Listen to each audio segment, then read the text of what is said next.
Binigyang pagkilala sa Asia's Golden Icon Awards 2024 ang ilang natatanging personalidad sa iba't ibang larangan.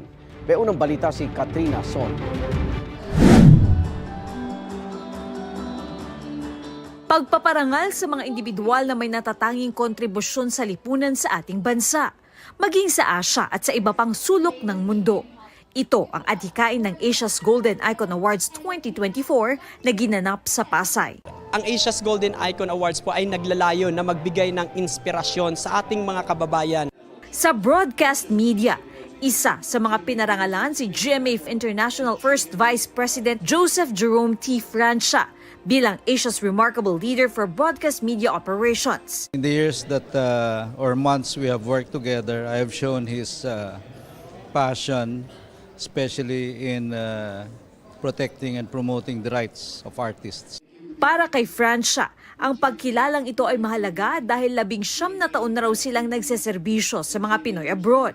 Isa rin daw itong pagpapahalaga sa mga global Pinoy at pagpapasalamat sa pagkakataong makapagbigay ng impormasyon at saya sa mga kapuso abroad. Ito po ay inspirasyon upang muli pa nating pagbutihin ang ating serbisyo para sa ating mga kapuso saan man panig ng mundo sila naroroon.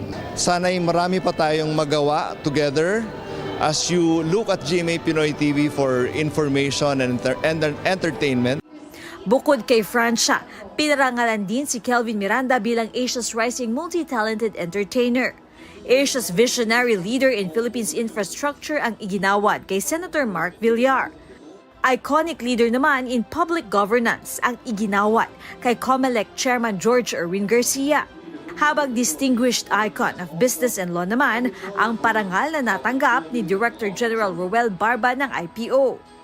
Asia's most influential leader for public health service in the national agency naman si Secretary Teodoro Arbosa. Asia's multi-awarded actress si Claudine Barreto. Asia's most accomplished actress naman si Ara Mina. Pinarangalan naman si Shireen Reyes na Asia's Exceptional Singer for Outstanding Industry. Si Deo Diwata Balbuena, ginawaran din ng parangal bilang Social Media Influencer of the Year. Ito ang unang balita. Katrina Son para sa GMA Integrated News.